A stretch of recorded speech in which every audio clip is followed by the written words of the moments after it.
그날 저물 때에 제자들에게 이르시되 우리가 저편으로 건너가자 하시니 그들이 무리를 떠나 예수를 배에 계신 그대로 모시고 가매 다른 배들도 함께 가더라. 큰 광풍이 일어나며 물결이 배에 부딪혀 들어와 배에 가득하게 되었더라. 예수께서는 보물에서 배를 들고 주무시더니 제자들이 깨우며 이르되 선생님이여 우리가 죽게 된 것을 돌보지 아니하시나이까 하니 예수께서 깨어 바람을 푸시시며 바다더러 이르시되 잠잠하라 고요하라 하시니 바람이 그치고 아주 잔잔하여지더라. 이에 제자들에게 이르시되 어찌하여 무서워하느냐 너희가 어찌 믿음이 없느냐 하시니 그들이 심히 두려워하여 서로 말하되 그가 누구이기에 바람과 바다도 순종하는가 하였더라. 아멘.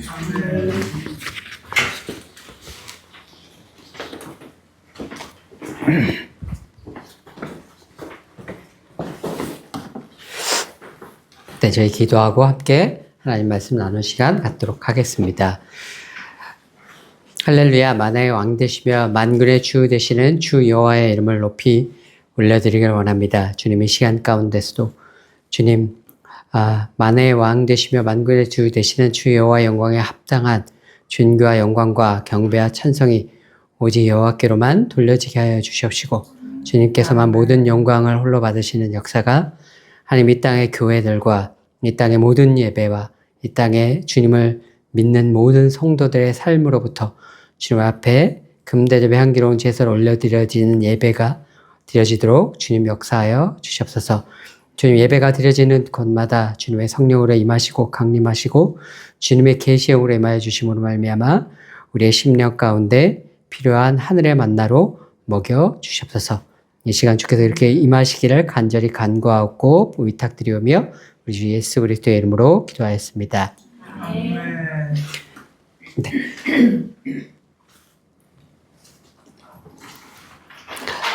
오늘 읽은 본문의 말씀은 예수님께서 이제 풍랑을 갈릴리 바다에서 풍랑을 만나시고 그 갈릴리 바다를 잠잠케 하시는 장면에 관한 말씀입니다.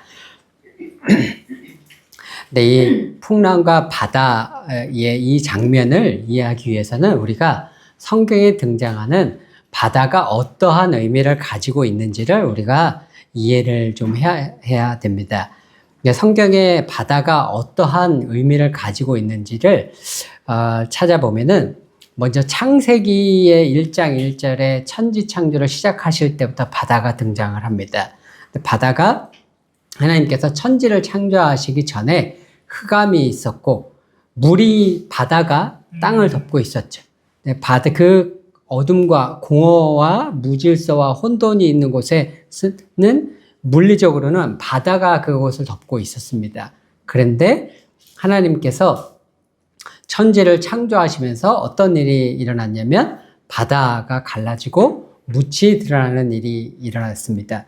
그래서 바다는 성경에서 어떤 의미냐면 혼돈과 무질서와 어둠과 이런 것들의 상징, 하나님의 창조 질서가 부여되어지지 않은 세상, 하나님의 통치가 아직 이루어지지 않은 세상을 의미하는 영역이 바로 바다입니다. 이곳은 그래서 무신론, 하나님의 통치가 없기 때문에 무신론의 영역이고 신약 시대로 넘어가면 그리스도 안에 있지 않은 모든 영역들, 그리스도 밖에 있는 모든 영역들, 불신의 영역들, 이 모든 것들이 다 바다를 상징을 하고 이 바다가 바로 사단이 통치하는 영역입니다. 왜냐하면 여기는 하나님의 통치가 없는 영역이기 때문에. 그래서 계시록 13장에도 보게 되면 마지막 때에 용과 같은 다니엘이 본 환상에서 본 네 짐승의 모습을 다 하나로 가진 짐승이 등장하는데 그 짐승이 어디서 등장하냐면 바다에서 그 짐승이 나오게 되죠. 이렇게 하나님의 통치가 없는 무질서와 혼돈과 어둠이 통치하는 세상의 영역, 사단의 영역이 바다고 그 반대로 그 반대의 개념이 바로 땅이죠. 땅이라는 곳은 바로 하나님께서 부여하신 창조의 질서가 부여된 영역. 그것은 하나님의 통치가 임한 영역. 이런 곳을 이제 영적으로 땅이라고 할 수가 있습니다. 이러한 개념이 그래서 이제 노아의 홍수 때 보면은 그 땅이 바다에 의해서 다시 잠기게 되죠.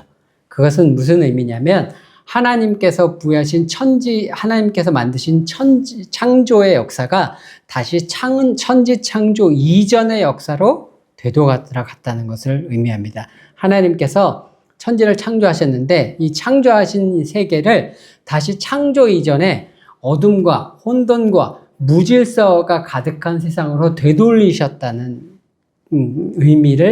것을 의미해요. 노아의 홍수는. 그랬다가 이제 홍수가 끝나고 다시 묻이 드러나죠. 다시 묻이 드러났다는 건 뭐냐면 노아의 홍수가 끝나면서 하나님께서 새로운 창조의 역사를 시작하셨다는 겁니다. 노아의 홍수는 창조의 역사를 과거로 되돌리셨다가 다시 새 창조, 뉴 크리에이션의 역사를 시작하신 것이고, 그래서 하나님께서 노아에게 방주에서 나왔을 때 하신 명령이 처음에 아담에게 하셨던 명령과 똑같죠. 생육하고 번성하라. 왜냐하면 창조를 새로 하셔서 새로 인류를 시작하시는 새 창조의 역사니까요. 그러니까 아담과 더불어서 동일한 명령을 허락하셨던 겁니다. 이러한 땅과 바다의 역사를 가장 이제 잘 주는 역사적 사건이 뭐냐면 바로 출애굽 사건입니다. 출애굽 때 이스라엘 백성들이 홍해 바다 앞에 딱 가로막혔죠. 바다가 이스라엘 백성을 가로막고 있다는 건 사단의 영역이 혼돈과 무질서와 하나님의 통치가 임하지 않는 세상의 영역이 하나님의 백성들을 가로막고 있는 상황인 거죠. 근데 하나님께서 출애굽 역사를 어떻게 이루셨냐면 그 바다를 가르셔서 묻이 드러나게 하셔서 땅이 드러나게 하셔서 하나님의 백성들로 하여금 그곳을 건너가게 하셨습니다. 그건 뭐냐면 하나님께서 그 혼돈과 무질서와 공허와 사단의 영역까지도 하나님께서 통치하시는 분이심을, 그것도 하나님의 능력으로 다스리고 통치하실 능력이 있으심을 하나님께서 보여주신 사건이 바로 이 출애굽의 역사였습니다. 근데 오늘 본문에 보게 되면 예수님과 제자들이 갈릴리 바다를 건너가고 있는데 바다에 바람과 풍랑이 일어서 제자들이 보고 두려워 떨었습니다. 이것은 영적으로 해석을 하자면 제자들이 영적으로 보자면 하나님의 하나님의 질서, 하나님의 창조의 능력이 부여되지 않은 하나님의 통치의 능력이 없는 영역들로 인해서 흔들렸다는 뜻입니다. 그러니까 세상의 질서, 세상의 문제, 세상의 환란 이런 것들로 인해서 제자들이 그런 것들이 일어나면 언제나 흔들릴 수 있는 그러한 존재들이었다는 뜻이고, 예수님께서 바다를 잠잠케 하셨다는 것은 곧 그러한 세상의 영역, 사단의 영역까지도 예수님께서 하나님의 질서와 능력으로 통치하고 다스리시는 능력이 있는 분이라는 것을 드러내셨다는 것을 의미합니다. 이렇게 바다에서 풍랑이 일어나는 그러한 일들을 사람들이 겪게 되면 사람들은 어떤 반응을 보이게 되냐면 이건 세상적인 문제가 일어났다는 거거든요. 세상에서 삶을 살아가면서 우리가 삶에서 여러 가지 환란들을 겪게 되는데 그 환란 속에서 우리가 문제들을 겪을 때마다 바람과 바다를 보고 세상의 무질서와 혼돈과 어둠을 보고 세상에 하나님의 통치가 임하지 않은 영역들이 우리 삶을 흔드는 역사가 있을 때마다 사람들의 반응은 공통적으로 어떻게 일어나냐면 불평이 일어나게 됩니다. 출애굽했을 때 하나님의 백성들이 그래서 모세 앞에서 그렇게 불평하죠. 여기까지 우리를 이끌어서 이 홍해바다 앞에 딱 서니까 우리를 여기서 바다에 빠져 죽게 하려고 우리를 여기로 이끄는 거냐, 이렇게 불평하게 됩니다. 제자들도 그 어부였으나 그 바람과 파도와 풍랑이 있는 그 현실 앞에 닥치게 되니까 이 사람들도 어떻게 예수님 앞에 반응하게 되냐면, 예수님 왜 가만히만 계십니까? 우리가 다 죽게 되었는데 예수님 왜 가만히만 계시냐고 예수님 앞에 불평하게 되는 장면들을 보게 됩니다.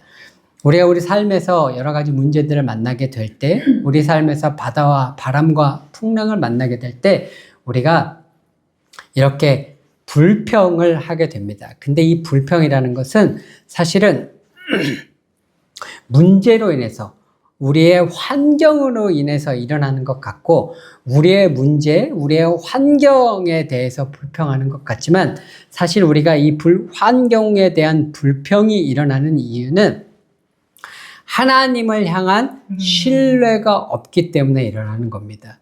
이 모든 문제를 다스리고 통치하실 것이라는 하나님에 대한 신뢰와 믿음이 없기 때문에 일어나는 것이 불평입니다. 그 불평의 그 근본의 뿌리는 뭐냐면 하나님을 향한 불신, 하나님을 향한 의심이죠. 그 불평과 불신과 의심 속에서 믿음 없음에서 불평이 나오게 되고 그 불평이 그 삶에서 사람들이 지속이 되어지게 되면 어떤 결과에 다다르게 되냐면 자기 삶의 문제에 의해서 계속해서 자기 삶이 시달리고 이리 흔들리고 저리 흔들리다 보니까 그 뒤에는 결과 어떻게 되면 소망을 잃어버리게 돼요. 그럼 소망을 잃어버리게 되고 소망을 잃어버린 상태로 계속해서 지속적으로 있으면 어떻게 되냐면 완전한 우울감에 빠져버리게 되죠. 문제에 사로잡히게 되고 하나님께서 그 문제를 다스리고 통치하시고 이 문제를 해결하실 거라는 믿음이 없는 상태에 완전히 빠져버려서 완전한 우울감 속으로 사람들이 빠져들게 됩니다. 그러면 이러한 삶의 문제들로 인해서 우리 가운데 불평이 일어날 때 어떻게 해야 되느냐? 우리는 우리의 시선을 문제로부터 돌이켜서 우리의 시선을 바로 예수님께로 돌이켜야 되는 겁니다.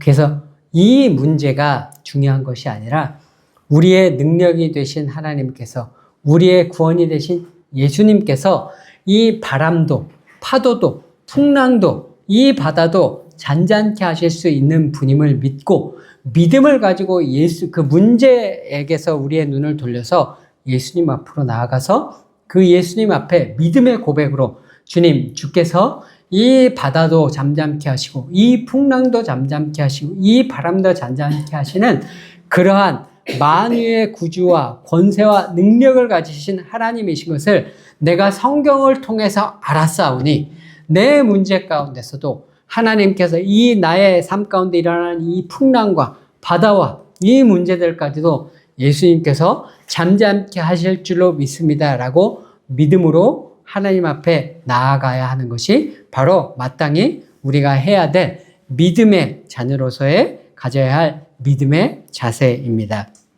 그래서 예수님께서도 그 제자들이 예수님께 와서 왜 주무시고 있냐고 우리가 다 죽게 됐는데 왜 아무것도 안 하고 가만히 계시냐고 이렇게 불평하고 예수님을 비난하죠.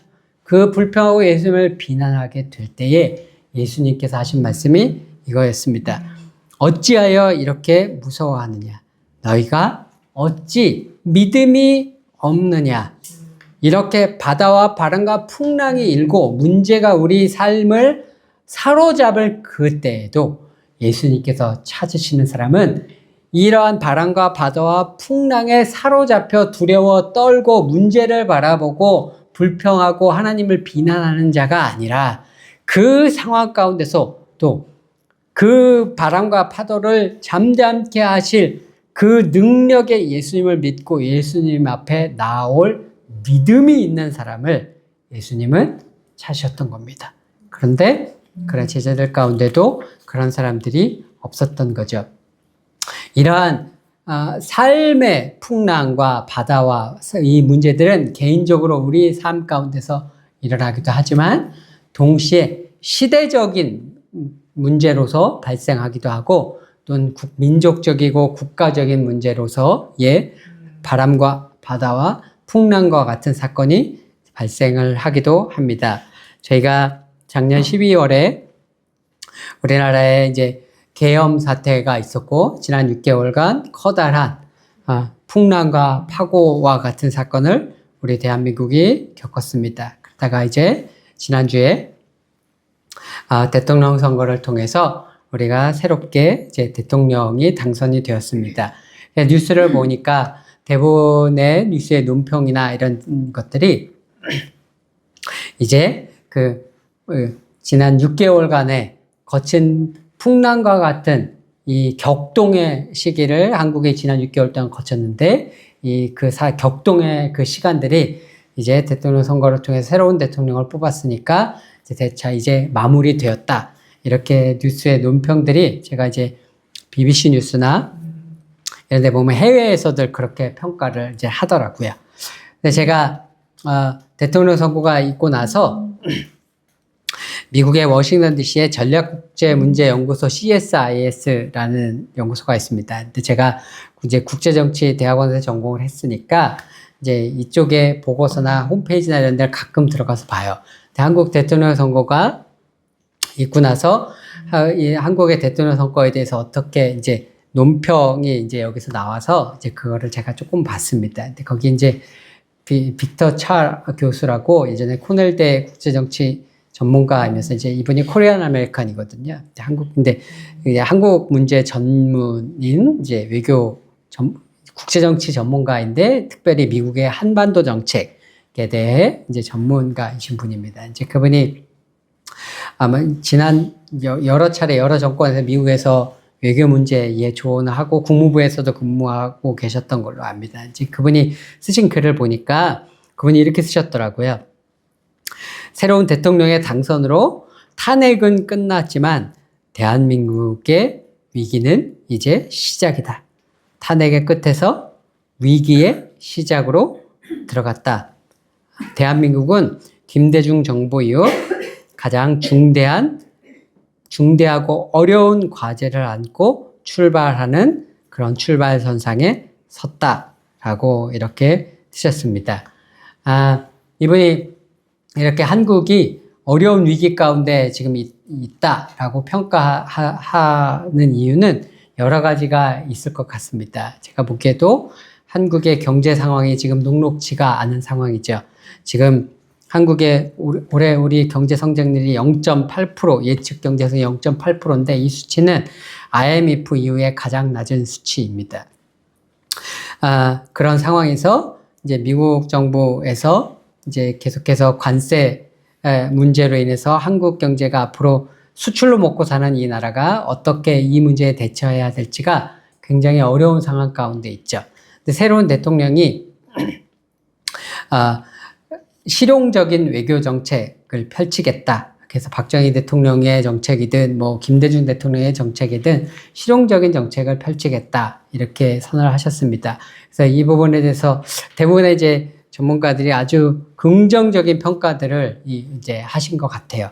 근데 이제 제가 이 실용적인 외교 정책을 펼치겠다는 이 노선이 우려스럽다라고 느껴지는 부분들이 있어요. 그 뭐냐면 실용적인 외교를 펼치겠다는 건 안보는 기존대로 미국과의 상호 방위 조약과 미국과의 동맹을 통해서 안보는 해결하고 한국은 수출로 먹고 사는 나라고 수출입 1위가 중국이니까 중국과의 경제적인 협력은 여전히 계속 유지해 가겠다.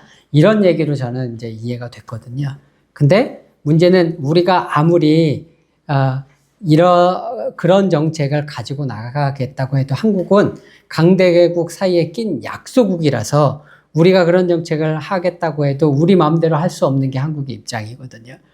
이제 미국이 지금 트럼프의 입장은 이렇게 여지껏 안보는 미국의 기대고 경제는 우리의 꿀을 빨아먹고 그랬던 나라들을 우리가 더 이상 동맹이라고 좌시하고 가만두지 않겠다 이런 상황이잖아요. 근데 그런 상황에서 우리는 이런 정책을 펼치겠다라고 했을 때 미국이 과연 그런 나라들을 가만히 있을 것이냐? 니네가 안보는 우리하고 같이 하고 경제는 중국이랑 하겠다고 하는 나라들은 가만두지 않겠다는 게 미국의 입장이고 확실히 선을 긋고 어느 편에 설 건지는 확실히 해라 라고 요구하고 있는 상황인데 이러한 정책을 펼치겠다는 것이 과연 대한민국이 앞으로 어떻게 이 난국을 미국과의 관세 협력의 문제라든가 이런 난국을 과연 잘 헤쳐나갈 수 있을 것인가에 대해서 굉장히 염려가 이제 되었습니다. 근데 제가 그런 것들로 인해서 염려하고 이 나라 이 땅에 대해서 이 나라 이 땅에 처한 그러한 것들에 인해서 마음 가운데 심히 염려하고 있을 때에 제가 오늘의 이 말씀을 함께 이제 이 말씀을 보았습니다. 그때 예수님께서 제자들에게 하신 말씀, 어찌하여 이렇게 무서워하느냐? 너희가 어찌 믿음이 없느냐? 하나님께서 이 시대 가운데 이 대한민국에 살아가는 하나님의 성도들에게 원하시는 것은 문제를 바라보고 문제에 집중해서 문제에 이리 흔들리고 저리 흔들리고 미국의 정책 때문에 미국의 관세 정책 때문에 두려워하고 떨고 이렇게 흔들리고 새로운 대통령이 일어나서 그 문제를 그가 하는 정책들이 잘못될까 봐 이리 흔들리고 저리 흔들리고 중국의 압력 때문에 그 문제를 보고 이리 흔들리고 저리 흔들리는 것이 아니라 그 모든 문제와 풍랑과 파도를 다스리고 통치하시는 예수 그리스도를 믿는 믿음을 가지고 하나님을 피난처 삼아 예수 그리스도 앞에 나아가서 그 모든 문제와 바람과 파도와 풍랑을 다스리실 하나님을 믿고 잠잠히 여호와를 바라고 하나님 앞에 기도하는 자들을, 그러한 믿음의 사람들을 하나님께서 찾고 계시는구나 라는 것을 오늘 말씀을 제가 묵상하며 깨달을 수가 있었습니다. 모세가 출애굽을 했을 때 사람들이 처음에 출애굽을 하고자 했을 때 바로왕 앞에 가서 우리를 보내달라 이렇게 얘기를 했습니다. 그때 바로가 이스라엘 백성의 고난을 더욱 가중시켰어요. 집도 주지 않고 벽들을 만들라고 했고, 그러니까 백성들의 삶이 더욱 고난이 심해진 상태가 됐습니다. 그러니까 백성들이 어떻게 얘기냐면, 왜 모세는 저렇게 나서가지고 저렇게 문제를 더 심각하게 만들어서 우리만 더 살기 힘들게 만드느냐. 이걸 정치적으로 해석하자면 백성들의 입장에서 보면 모세가 어떤 정치 행위를 했는데 그게 정치적인 실패를 가져온 거죠. 그죠? 모세가 아직 행한 어떤 정책이 정책적이고 정치적인 실패를 가져오니까 사람들이 불평을 했어요. 근데 하나님께서 모세를 통해서 애굽 땅 가운데 10가지 재앙을 내리시고 이러한 것들로 인해서 결국은 이스라엘 백성이 출애굽을 하게 바로의 허락을 받고 떠나게 됐습니다. 이걸 정치적으로 보면 모세가 결국에는 정치적인 성공을 거둔 거죠. 왕과 싸워서 대결해서 자기가 원하는 정치적인 결말을 얻어낸 거죠. 이건 정치적인 성공입니다. 정치적인 차원에서 보면 정치적인 성공을 거뒀는데, 이 정치적인 성공을 거두고 나왔을 때는 사람들이 환호를 했는데 이제 출애굽 바다 앞에 딱 막히니까 이 사람들이 다시 한번 모세를 향해서 화살을 겨누죠. 왜 우리를 여기로 데리고 와서 다 죽게 하느냐? 네가 가만히 내버려뒀으면 거기서 노예지만 잘 먹고 잘 살 수 있었는데. 그러니까 사람들은 언제나 문제에만 집중하기 때문에 정치적인 성공을 하든 정치적인 실패를 하든 자기네들에게 문제가 발생하고 자기네들의 안위에 조금이라도 뭔가 좋지 않은 일이 발생을 하면 사람들은 언제나 불평하고 비난하는 자리에 섭니다. 그게 보통의 사람들의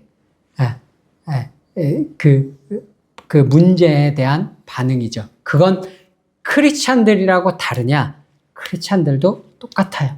그래서 하나님을 바라보지 않고 계엄 사태가 일어나니까 이게 옳으니 그르니, 이게 어떤 문제를 가져왔으니까 그 문제를 일으킨 자들을 향한 비난, 또 거기에 반대하는 사람들은 그 계엄령을 하게 된 이유를 변호하기 위한 변호, 비난과 변호, 정치적인 문제를 가지고 인한 비난과 변호로 세상과 똑같이 교회에서도 다들 싸운단 말이죠.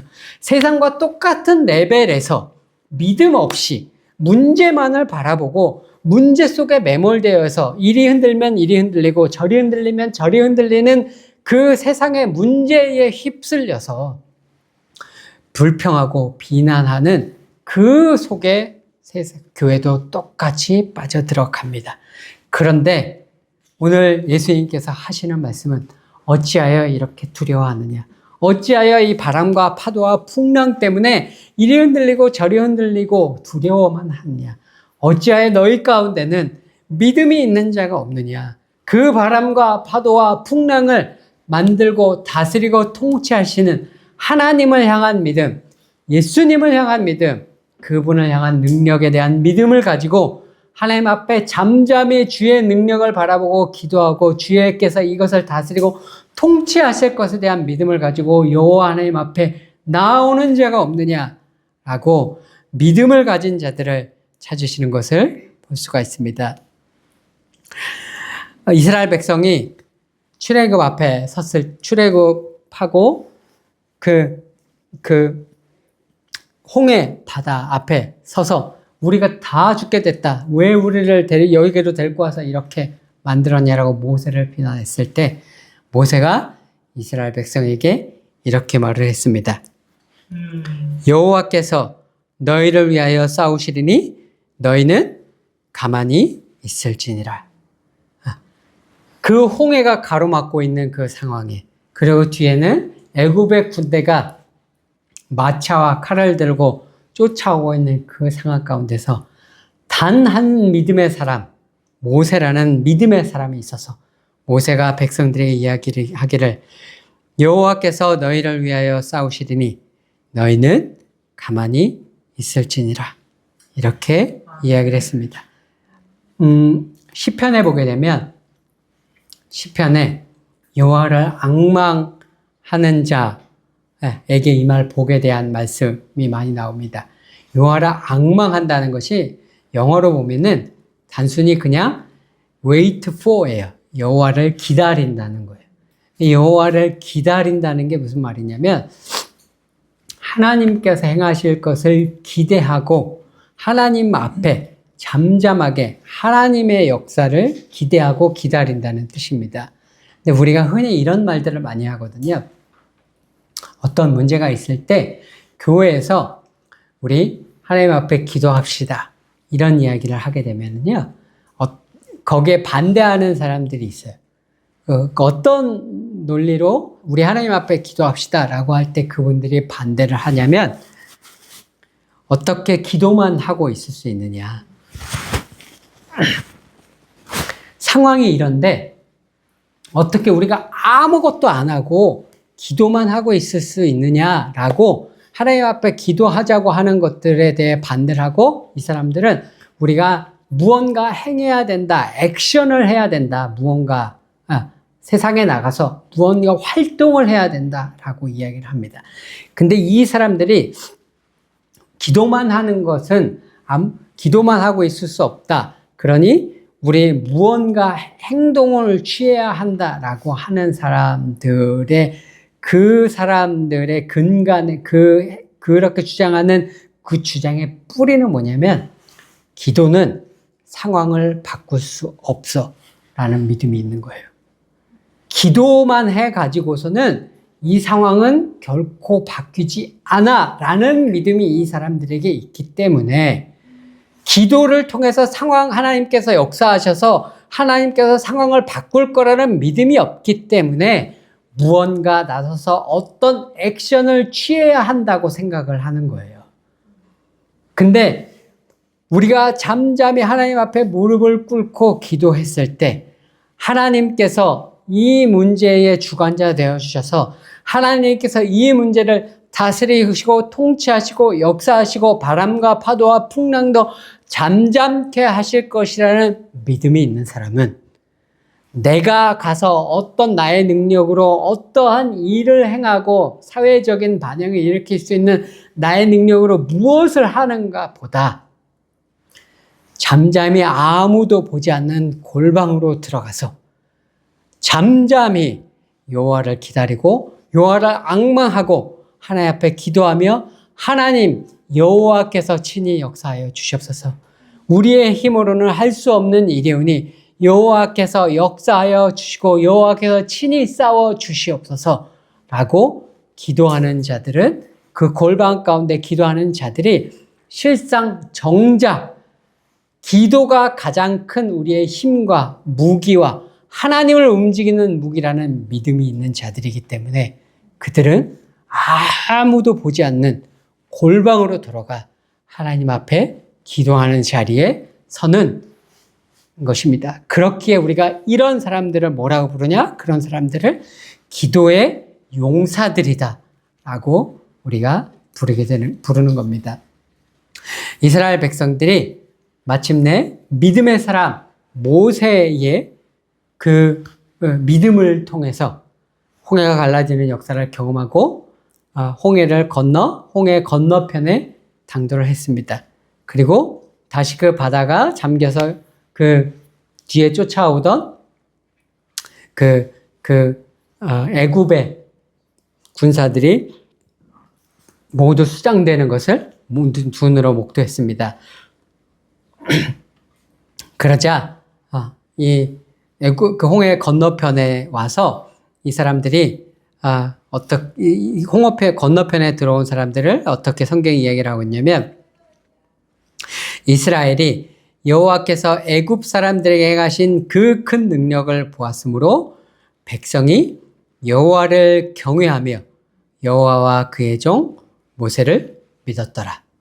자기 눈으로 그 하나님의 바람과 파도와 바다를 다스리시는 하나님의 능력을 보니까 그제서야 여호와를 경외하고 그의 종 모세를 이스라엘 홍해를 건넌 건너편에 가서야 믿게 됩니다. 이 하나님의 예수님의 제자들 역시 예수님께서 바람과 파도와 풍랑을 잠잠케 하시니까 그 다음에 어떻게 되냐면, 그들이 심히 두려워하여 서로 말하되 그가 누구이기에 바람과 바다도 순종하는가 하였더라. 이스라엘 백성 건너편에 가서 여호와를 경외하였다 나왔고, 예수님께서 바람과 파도와 풍랑을 잠잠케 하시니까 심히 제자들이 두려워하였다 나옵니다. 경외하였다, 두려워하였다, 영어로 보면 같은 말입니다. 영어로 보면 fear, 두려워하였다라고 나오는데 한자어로는 경외했다라고 나오고 한글 성경에서는 두려워하였다 이렇게 표현을 하는데요.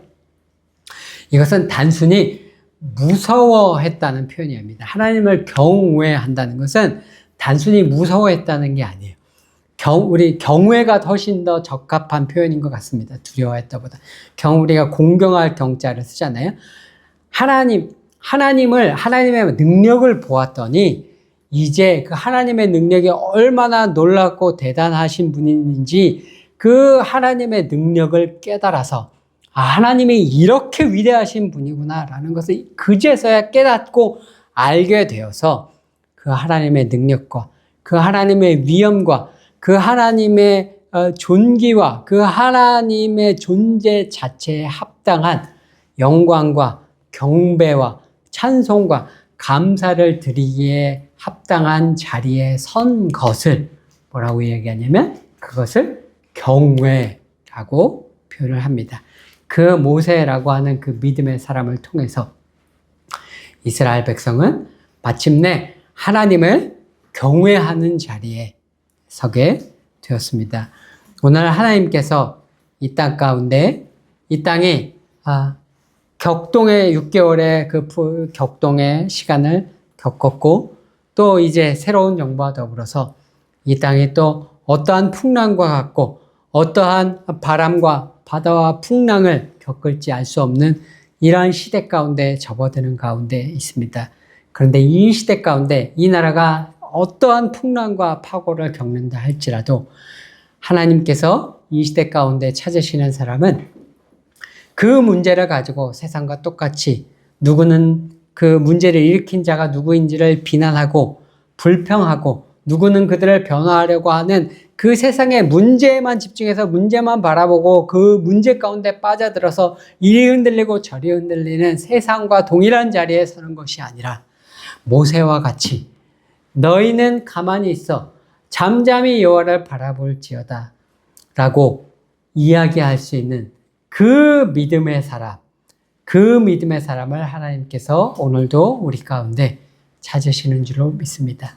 그렇게 되어질 때에 우리가 하늘나라에 갔을 때 그 이 나라의 역사의 수레바퀴를 그 하나님께서 움직이실 때에 우리는 그 이 나라의 역사의 수레바퀴를 하나님과 더불어서 이 땅에서 움직인 사람들이 뭐 대통령, 국회의원, 뭐 총리 이런 사람들이 이 나라의 역사를 움직이고 그 역사의 수레바퀴를 움직였다고 생각하고 우린 교과서에서 그렇게 배우지만 우리가 천국에 갔을 때에 이스라엘 나라의 역사를 하나님께서 움직이실 때 모세라는 그 믿음의 한 사람을 통해서 이스라엘 나라의 역사의 수레바퀴를 움직이셨던 것과 같이 이 나라가 바람과 파도와 풍랑에 흔들릴 때에도 이 나라의 역사를 움직였던 것이 바로 하나님께서 찾으셨던 그 믿음의 사람, 그 하나님께서 바람과 파도와 풍랑에도 불구하고 믿음을 가지고 하나님 앞에 여호와를 피난처로 삼아 잠잠히 여호와 하나님 앞에 나와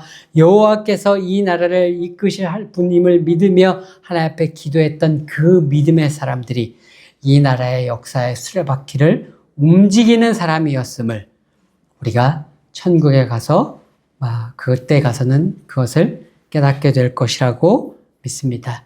오늘 대한민국 가운데 어떠한 풍랑과 파도와 바람이 문제가 이 나라 이 땅 가운데 새롭게 닥칠지라도 이제 세상과 더불어 문제 가운데 집중하는 것이 아니라 우리의 눈을 돌이켜 예수님을 바라보고 피난처 되신 하나님을 바라보고 풍랑 가운데서도 잠잠히 여호와를 바라고 잠잠히 여호와를 앙망하고 요 앞에 믿음으로 나아가서 하나님께서 이 역사의 수레바퀴를 움직이시는 그 역사의 수레바퀴 가운데 동참하는 그 믿음의 하나님이 찾으시는 믿음의 사람의 자리에 서서 주님과 함께 이 나라의 역사의 수레바퀴를 움직이시는 하나님이 찾으시는 믿음의 사람이 되시는 저 여러분 모두가 되시기를 우리 주 예수 그리스도의 이름으로 축원드립니다. 우리 이 시간 다 같이 잠시 하나님 앞에 기도하도록 하겠습니다. 주님, 이 나라 이 땅이 바람과 파도와 풍랑을 겪어왔고 또다시 또 어떤 바람과 파도와 풍랑과 문제 가운데 들어갈지 모르오나 주님 저희들이 이 문제 가운데 이리 흔들리고 저리 흔들리는 세상의 자리에 불평하고 비난하고 하나님을 믿는 믿음이 없어서 세상과 똑같이 불평하고 비난하는 자리에 서는 것이 아니라 오직 여호와 하나님을 피난처 삼아 풍랑 가운데서도 잠잠히 여호와 하나님을 바라보며 여호와 하나님 앞에 나아가 이 풍랑과 바다를 잠잠케 하실 하나님을 믿고 하나님께 의탁하며 주님과 함께 이 나라를 주께서 다스리고 통치하시를 믿고 주님 앞에 나아가 역사의 수레바퀴를 옮기실 주님 앞에 나아가기를 원합니다. 주님 믿음으로 주님 앞에 나아가오니 이 나라의 문제를 주님 주께서 다스려 주시고 이 나라를 주께서 통치하여 주시옵시고 이 나라를 주께서 다스려 주시고 이 나라의 문제를 주께서 친히 해결하여 주시옵소서. 주의 바람과 파도와 풍랑을 잠잠케 하시는 그 놀라우신 능력의 창조주 하나님을 믿고 감사와 찬양과 경배하기를 원합니다. 하고 이 시간 우리 잠시 하나님 앞에 기도하며 나아가도록 하겠습니다.